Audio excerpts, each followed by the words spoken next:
Are you ready? Susunduin na kita. Nakagat ni Pamela ang ibabang labi. Liam, something came up. Hindi ako makakasama sa'yo ngayon. Sabi niya sa nobyo sa kabilang linya. Yun ang araw na nakatakda sana silang pumunta sa Surigao para sa birthday ng mother nito at wedding anniversary ng parents nito. Bakit? Katatawag lang ni Ma'am Burns.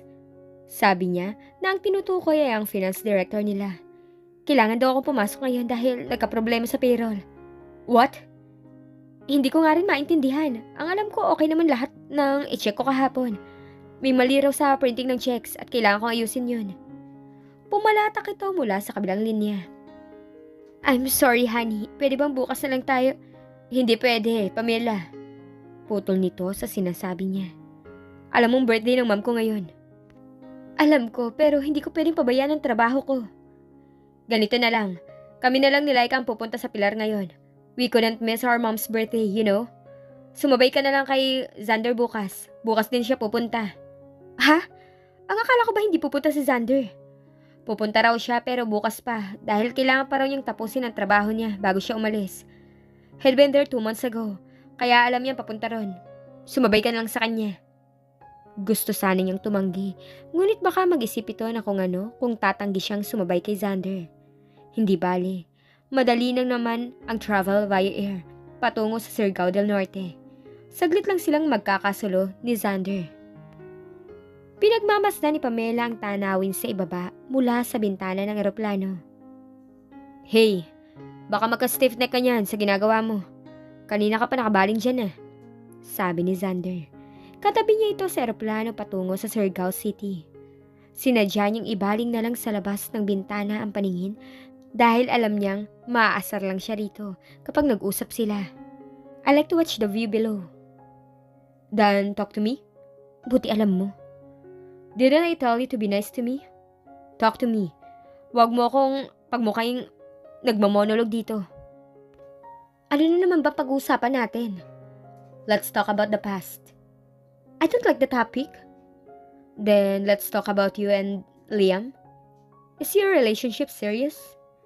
Ano namang klaseng tanong yan? Sa tingin mo ba naglolokohan lang kami? Hindi naman, naniniguro lang. At bakit mo naman kailangang siguruhin? Hindi mo katulad si Liam. Hindi siya playboy. Kaya niyang magseryoso na babae. Hindi siya ang tipo ng lalaki na makikipagrelasyon dahil lang sa kama. Ganyan lang ba talaga ang tingin mo sa akin? Sa tingin mo ba nakikipagrelasyon lang ako para may maikama? Bakit? Hindi ba? Hindi mo ako kilala, Pamela. Kilalanin mo muna ako bago ka magsalita ng ganyan sa akin. Hindi ko na kailangan kilalanin ka pa, Xander. You're rather transparent. I'm actually a very sweet and caring person. Ikaw? Sweet at caring? Funny, hindi bagay sa'yo. Kung pumayag ka lang sana na maging girlfriend ko, nalaman mo sana ang totoong sinasabi ko. Hay, tama na ang bad experience ko sa'yo nung gabing yun sa party ng kapatid ni Jethro. Kung pumayag ako naging girlfriend mo, malamang nadagdagan pa ang galit ko sa'yo. Bad experience? I don't think so. Considering kung gaano kakaingay that night, I don't think that was a bad experience for you at all. Sira ulo ka rin ano? Ay, sayang nga lang at wala kang maalala sa mga nangyari ng gabing yun. On the contrary, I'm glad I do not remember anything. What happened that night was wonderful. Bumaling siya rito. Walang panunodyo sa ekspresyon ng mukha nito. He was looking at her as if he was longing for something. Agad na iniiwas niya ang tingin at ibinalik ang pansin sa bintana. Bakit ganun to makatingin? At bakit ganun to magsalita? Nakaramdam siya ng matinding pagkailang. Nagpasalamat siya ng lihim nang may lumapit na flight attendant at inalok sila ng mababasa. Kumuha siya ng isang Cosmopolitan magazine at nagkunwaring abala sa pagbabasa kahit wala naman ang atensyon noon. Naglalakbay ang isip niya sa gabing sinabi ni Xander na wonderful. Ang totoo, may mga naaalala siyang ilang malalabong eksena ng gabing yun. Binablock niya lang yun sa kanyang sistema. She remembered being enclosed inside a pair of arms. A pair of lips kissing her so passionately. Naalala rin niya noong hinagkan siya ni Xander sa harap ni Jethro. Hindi man niya gustong aminin, nakadama siya ng kakaibang sensasyon nang angkinin nito ang mga labi niya. Saglit lang ang halik na yun pero nagawa na nung bulabugin ang sistema niya. Ganon din kaya ang naramdaman niya nang may mangyari sa kanila? Teka nga, Pamela, ba't mo ba iniisip yun? Tanong niya sa isip. That article looks interesting. Natigil siya sa pag-iisip at tiningnan ng pahinang kanina pa niya kunwaring binabasa. Ganun na lang ang panlalaki ng mga mata niya nang mabasa ang title ng article. Tungkol pala yun sa mga first-timers sa kama. Mabilis niyang isinara ang magazine. Why did you stop reading? Nahiya ka pa. It's okay, Pamela. You're already 25. You're very much allowed to read stuff like that. Besides, you had your first time years ago. Stop it, okay? If you keep on mentioning about the past every time we talk, hindi na kita kakausapin pa. Alright.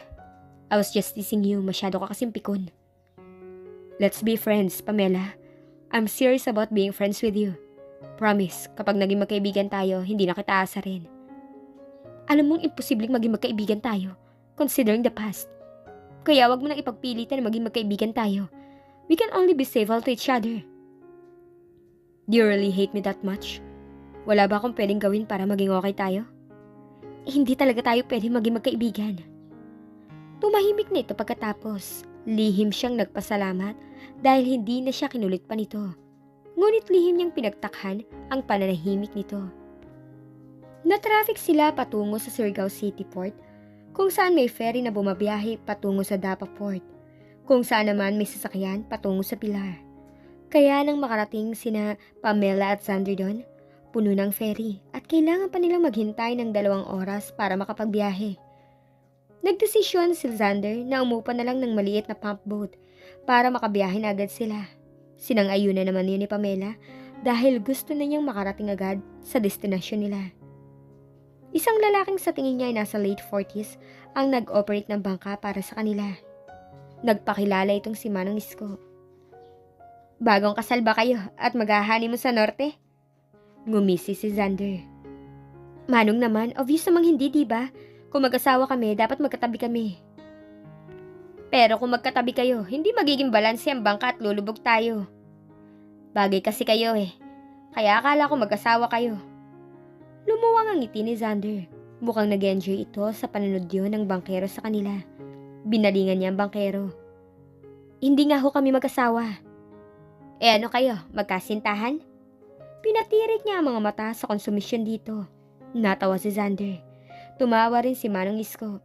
Nagbibiro lamang ako. Manong, pagpasensyahan niyo na tong kasama ko. Medyo masungit lang talaga siya. Nagkwentuhan ang mga ito tungkol sa magagandang pasyalan sa Surigao del Norte. Halatang interesada si Xander sa ikinikwento ni Manong. Baka may balak itong mamasyal kasama si Laika habang naroon na sila. Sana ay mamasyal din sila ni Liam doon. Dalhin mo siya sa Siargao Island. Sigurado ako, magugustuhan niyan doon. Pagre-rekomenda pa ni Manong kay Xander. Tumingin pa ang una sa kanya kaya naisip niyang siya ang tinutukoy nito. Ang kulit mo talaga, Manong. Bakit ba masyado ka apektado? Parang nanunukso lang naman si Manong. Unless may tinatago kang pagtingin sa akin. Kaya ganyan ka kaapektado sa panunod niya sa atin. Excuse me? You know very well na wala akong kagusto-gusto sa'yo. In fact, I hate you. Ay, dyan daw nagsisimula ang lahat. Ika nga nila, the more you hate, the more you love. Panggagatong pa ni Manong. Manong, ihuhulog na kita dyan sa dagat, isa pa. Nagtawa na ng dalawa. Maya-maya kinuha niya kanyang cellphone para tawagan si Liam. Kasalukuyan siyang nagpipindot sa keypad nang madunggol siya ni Xander na nag-aayos sa mga bagahe nila. Nabitawan niyang cellphone at nahulog yun sa tubig. Oh no! May Blackberry! Nang lingunin niya si Xander, nakita niyang natigilan ito sa pag-aayos ng bagahe at nakatingin sa nangyari. Luko ka talaga, nahulog yung Blackberry ko nang dahil sa'yo. Hindi ko sinasadya, Pamela. Don't worry. Papalitan ko lang ang cellphone mo. You can replace that phone. Pero hindi ang mga laman nun. Hindi mo alam kung gaano kahalaga sa akin ang cellphone na yun. I'm sorry, it was an accident. An accident? Isa ka talagang malaking disgrasya sa buhay ko. I'm really sorry, okay? Huwag ka na magalit. Hindi naman na may babalik pa ang cellphone. Kahit magalit ka pa sa akin. Ay, I really hate you. I know, hindi mo na kailangan ipaglandakan pa. Nang tingnan niya ito ay may nabanaag siyang hinanakit sa mga mata nito. Kapag kuwan, may dinukot ito sa likurang bulsa ng pantalon nito. Here's my cellphone. If it would help you, lunurin mo rin ang cellphone ko para quits na tayo. Hindi ako ganun ka-childish, no? If you can't do it, then I'll do it in your behalf. Ito mismo ang naghulog ng cellphone nito sa dagat. Napasinghap siya sa ginawa nito. Sakang baliw! It's just a cellphone, Pamela. Nakadama siya ng guilt sa pagpe-freak out niya kanina. Hindi mo kasi naiintindihan kung gaano kahalaga sa akin ng cellphone na yun eh. Pero nawala na, Pamela. Even if you keep blaming me about it, wala na rin naman mangyayari. Even if you hate me forever, hindi na mababalik pa ang nawala na. Pakiramdam niya hindi lang ang pagkawala ng cellphone niya ang tinutukoy nito, kundi higit ang nangyari noon, tulad ng iniisip niya ng mga oras na yun. Humampas sa kanya ang malakas na hangin. Noon lang niya napansin na madilim ang langit. Napansin na rin ng mga kasama niya ang biglang pag-iiba ng panahon. Mukhang uulan. Napaka-araw pa kanina. Hindi ko alam kung bakit bigla-bigla nag-iba ang panahon. May dapat ho ba tayo ipag-alala? Kung lalakas ang ulan at magtatagal, meron. Kasi madalas kapag lumalakas ang ulan, lumalaki rin ang mga alon. Ang pinakadelikadong mangyari, yung matamaan tayo ng malaking alon at tumabingi ang bangka. Kinabahan siya sa sinabi ni Manong Nisko. Wala namang nai-report na bagyo, kaya malamang saglit lang ang ulan na to. Tahimik na pinagmasdan niya ang dagat. Lalo siyang kinabahan ng maisip na pareho silang walang cellphone ni Xander. Kung hindi nito inihulog ang cellphone nito, natawagan sana nila sina Liam. Kung sakaling magkaroon ng aberya ang paglalayag nila, nakahanda mga ito para i-rescue sila. Mas lumakas ang buhos ng ulan. Unti-unti na ring lumalaki ang mga alon na humahampas sa bangka nila. Nagsimula na siyang matakot. Napatingin siya kay Xander na nakatingin din sa kanya. Nahalata siguro nito ang pag-alala niya dahil dalawang kamay na niya ang nakahawak sa railing ng bangka. Don't worry, we'll be alright. Nagpatuloy ang paglakas ng pagbuhos ng ulan. Unti-unti na ring napupuno ng tubig ulan ang loob ng bangka. Tinabo ni Xander ang tubig at ibinuhos sa dagat. Lalong tumitindi ang kaba niya habang lumilipas ang bawat minuto.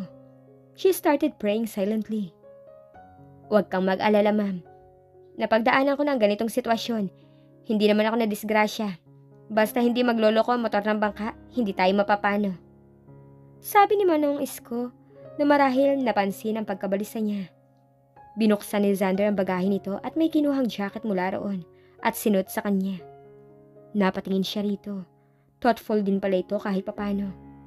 Salamat. Biglang huminto ang bangka, sabay pa sila ni Xander na napatingin sa bangkero. Manong, bakit huminto? Hindi sumagot ang bangkero. Tinangka nitong muling paandarin ang motor, ngunit ayaw nung gumana. Inalis nito ang takip ng motor. Lumapit na sa unahan ng bangka si Xander. Ano hong nangyari? May problema, sir. Huminto ang motor at ayaw mag-start. Sabi ng bangkero, nakababakasan na rin na pag-aalala. What? Lalo siyang kinabahan sa narinig. Susubukan kong ayusin, sir. May kinuha itong toolbox sa ilalim ng upuan sa kabilang dulo ng bangka. Shucks! Mahinang sambit ni Xander. Halata sa itsura nito na nagsisimula na rin ito mag-alala. Anong nangyari, Xander? Stay there. Maayos to. Sabi nito at ipinagpatuloy ang pagtabo ng tubig palabas ng bangka. Nagpanik siya nang tumama ang isang malaking alon sa bangka at muntik nang tumagilid yun. Pinasok ng tubig ang bangka. Bigla lagpas sakong na ang tubig sa loob ng bangka. Parang gusto na niyang maiyak sa takot. Manong, ano na? Tanong ni Xander, umiling ang bangkero. Mababakas na rin sa mukha nito ang pag-aalala. Sir, may nasunog na mahalagang kable. Hindi na andar to. Ano? Sukat sa narinig, hindi na niya napigilang mapaiyak. Nanganganib na talaga sila. Bakit hindi niyo chinek ang motor? Bago kayo bumiyahe. Wait, ito double check ko. Naalala niya na isa itong industrial engineer designer. Maaaring makatulong to para maayos sa motor. Wala ba kayong bagong kable, Manong? Hindi yun mapapalitan ng ganun-ganun na lang kahit na may dala pa akong pamalit. I know, but at least kung may dala kayo kahit paano may pag-asang magawa natin to. Anong gagawin natin ngayon? Halatang frustrated na sabi ni Xander. Wala tayong magagawa kundi ang magsagwan. Magsasagwan tayo hanggang sa pinakamalapit na isla kung saan tayo makakahingi ng tulong. Pinakamalapit na isla? Tinanaw ni Xander ang paligid. Napakalayo ng kasunod na isla, Manong. Wala tayong magagawa, sir. Kung hindi niyo sana itinapon ang cellphone niyo, baka nakahingi tayo ng tulong. Sira kasi yung cellphone ko eh. Napapikit si Xander. Sana lang wag tayo mahagip na malaking alon. Maaaring mapuruhan ang bangkang to at lumubog. Hindi na niya napigilang mapaiyak. Bumaling si Xander sa kinaupuan niya. Pam. Lumapit at yumakap siya rito dahil sa sobrang takot. Ginantihan nito ang yakap niya. Naramdaman niya ang paghagod ng palad nito sa kanyang likod at buhok. Are we going to die? No, we're not. Anong gagawin natin? Ayoko pang mawala. Don't worry. Kahit lumubog ang bangkang to, hindi kita pababayaan. Yumakap siya ng mahigpit dito. Hinalikan nito ang kanyang noo. Hindi niya inaasahan ang ginawa nito. But somehow, it gave her the assurance that he would truly take care of her. Masakit na ang mga braso ni Xander ngunit patuloy pa rin siya sa pagsagwan patungo sa islang itinuro ng bangkero. Dahil malaki ang bangka, napakabagal ng pag-usad nila. Ilang alon ang humampas sa kanila ngunit sa awa ng Diyos, hindi bumabaliktad ang bangka nila. Binalingan niya si Pamela na nagtatabo ng tubig palabas ng bangka sa nanginginig ng mga kamay habang humihikbi. Basang-basa ng laylayan ng damit nito. She looked really scared. Naawa siya rito. He hated seeing her cry. Nang tumingin ito sa kanya, lalong nalukot ang mukha nito sa pagiyak. Parang gusto niyang saglit na bitawan ang hawak na sagwan upang yakapin at patahanin ito. Don't cry, Pamela. Hindi tayo mapapano, okay? Makakarating tayo sa islang ng ligtas. May humampas na malaking alon sa bangka. Nakita niya nang matumba si Pamela at mauntog sa gilid ng bangka. Pam! Mabilis na dinaluhan niya ito. Ibinangon niya ito. Sinapo nito ang sariling ulo. Lalo siyang nag-alala nang makitang may dugo ang kamay nito. Shucks! Nagpanik din ito nang makita ang dugo sa kamay. Stay calm, Pamela. Manong, may first aid ba kayo? Wala eh. Bago pa siya makakilos upang kumuha sa bag ng pwedeng ipambenda sa sugat nito, isang malaking alon na naman ang humampas sa bangka nila. At dahil nasa parte siya ng bangka kung saan naroon din ang bangkero at si Pamela, tumabi niya ang bangka hanggang sa tuluyan ng tumaob yun. His first thought was to save Pamela. Lumangoy siya pa itaas habang hawak ito sa baywang. Nang makaangat sila, mahigpit na yumakap ito sa kanya. Xander, please don't leave me. I'm scared. Nanginginig sa takot na sabi nito. I won't leave you, okay? I won't leave you. Does it hurt? A bit. Tiisin mo muna. Manong! Bigla itong lumitaw sa tubig. Umiiyak ito habang nakatingin sa bangka nitong unti-unti nang lumulubog. Ang bangka ko! Naawa siya rito, ngunit mas kailangan nilang isipin ang kaligtasan nila. Tara na Manong, wala na tayong magagawa. Kailangan na lang nating iligtas ang mga buhay natin. Bumaling siya kay Pamela. Can you swim? Tumango ito. Hawak ang kamay nito ay nilangoy nila ang patungo sa islang hindi biro ang layo mula sa kinaroroonan nila. Despite the waves, they managed to stay moving. Ngunit sa gitna ng paglangoy nila, biglang nawala ng malay si Pamela. He panicked like he never did before. Pam! Pagmulat ng mga mata ni Pamela, mukha agad ni Xander ang namulatan niya. Pamela, unti-unting lumarawan ang kasiyahan at relief sa mukha nito. Hinaplos nito ang mukha niya. Thank God you're awake. Are you okay? Xander, nasaan tayo? Tila nasa isang kubo sila. Nakahiga siya sa isang papag. Nakaligtas tayo, Pamela. Bumalik sa alaala niyang nangyari. Nakaligtas sila sa isang trahedya. Marahil nasa islang tinatahak nila kanina habang lumalangoy sila ng mga sandaling yun. Wala siyang matandaan kung paano sila nakarating sa dalampasigan. Kinapa niya ang ulong tumama sa bangka. Minakapa siya na tila isang malaking dahong nakatapal doon. Kumunot ang noo niya. Natuklasan niyang iba na rin ang suot niya. Dahong gamot yan. Yan ang panggamot nila sa sugat dito. At saka si Manang Ising ang nagpalit sa'yo ng damit. Tumingin siya sa matandang babae na ngumiti sa kanya. Sila ang kumupkup sa atin. Siya si Manang Ising at ang sawa niyang si Manong Lito. Siya naman si Estela ang anak nila. At yung dalawang bata, mga anak ni Stella. Pagpapakilala ni Xander sa mga ito, ngumiti ang mga ito, gumanti rin siya ng ngiti. Masakit pa ba ang ulo mo? Medyo nahihilo pa ako. May iba pa bang masakit sa'yo?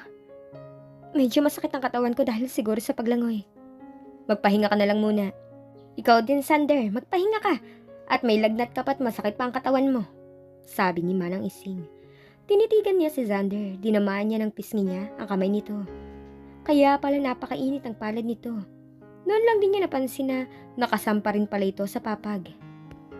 Humiga ka na uli at magpahinga. Humiga nga si Xander sa tabi niya. Inalalayan ito ng matandang lalaki at kinumutan. Nang makahiga ito ng maayos, ay bumaling to sa kanya. Ilang pulgada lang ang layo ng mukha nila sa isa't isa. Magkadikit din ang kanilang mga braso. Bigla siyang nakaramdam ng pagkailang sa pwesto nila. Maya-maya lang ay mawawala ng lagnat mo, Xander. Narito ang gamot. Magpahinga na kayong dalawa para gumaling agad kayo. Maya-maya ay hatiran tayo ni Estela ng hapunan. Wika uli ng matanda. Gaano ko katagal na natulog? Hindi ka natulog, nawalan ka ng malay habang lumalangoy tayo.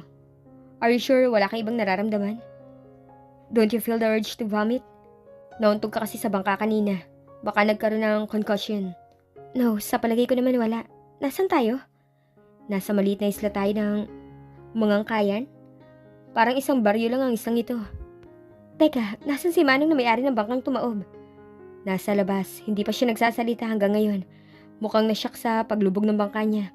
But physically, he's okay. Kawawa naman siya. How did we end up in this island? Fortunately, while you were unconscious, may bangkang dumaan at nirescue tayo. Dinala tayo rito para magamot ka. Ang asawa ni Estela nakakita sa atin. Akala ko talaga mamamatay na tayo. You made me very worried about you.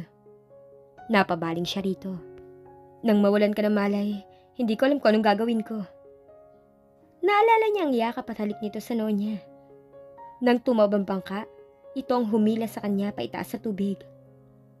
I won't leave you, sabi nito habang nasa dagat sila. Hindi nga siya nito iniwan. Natouch siya sa mga ginawa nito para sa kanya. She wanted to thank him but she was reluctant to do so. Naaalala niya ang naging pagtatalo nila nang dahil sa nahulog niyang cellphone. Maybe I passed out dahil sa pagod sa paglangoy at sobrang takot. I wish Liam was here. Nakita niya mula sa gilid ng mga mata niya ang pag-iwas nito ng tingin sa kanya. Wala na siyang narinig mula rito. Maybe he was wishing Laika was there too. Siguradong alalang-alala na sila sa atin dahil wala pa tayo hanggang ngayon. Kailan tayo makakapunta sa bahay ng parents ni Liam? Bukas na siguro. Baka may telepono o cellphone sila rito. Tawagan natin sila. Unfortunately, wala silang telepono. This is a very small, isolated island. For sure, wala ring cell site dito. Kaya wala rin silang cellphone. Bumuntong hininga siya. Hinikit nito ang kumot hanggang leeg. Mainit na mainit ka. Uminom na ako ng gamot. Siguro maya-maya wala na to. Pero, nagchichill ka. I'm a big man, Pamela. I can take this. Wala to. Sus, kahit may sakit ka, maangas ka pa rin. May sakit na nga ako, inaaway mo pa rin ako. Kung hindi pa ako nanginginig dito, hindi ko pa mararanasang ngitian mo ng ganyan. Hindi kita nginingitian. Pinagtatawanan kita. Because you look so helpless right now. Hindi ako makapaniwalang nakikita kita sa ganyang kalagayan. Ang sama mo. Nanginginig na nga yung tao eh. Gusto mo bang yakapin kita para mabawasan ang ginaw mo? Huli na upang bawiin niya ang lumabas sa bibig niya. Ano ba nasabi ko? Talaga? Gagawin mo yon? Kasi nung bata pa ako, kapag nilalagnat ako, lagi ako niyayakap na mama ko. Tapos nababawasan ang ginaw ko. Isipin mo na lang na, kunwari ako mama mo? Sure. Walang mali siya to ha. Walang mali siya. Matagal na magkayakap sila, ang akala niya nakatulog na ito dahil huminto na ang panginginig nito, ngunit kumilos ito. Inalis nito ang mukha nito sa pagkakabaon sa kanyang buhok at tintigan siya. Oops! Estela, sambit ni Xander. Pasensya na, mukhang minaistorbo ako. Dinala ko lang tong hapunan niyo. May hawak itong tray na yari sa kahoy na may mga plato at mga tasa ng ulam. Umupo si Xander, ganun din ang ginawa niya. Inilapag ni Estela ang tray sa kahoy na mesa. Inakala nitong may ginagawa silang milagron ni Xander. Hindi niya alam kung bakit kailangan niyang mag-guilty. Salamat ng marami, Estela. Salamat, Estela. Walang anuman, sige kumain na kayo. Nagkatinginan uli sila ni Xander. Nakadama uli siya ng pagkailang. Minabuti na lang niyang tumayo at lumapit sa pagkain. Ito na kaya ang simula ng pagkakamabutihan nila? Ano na kaya ang nangyayari kina Laika at Liam?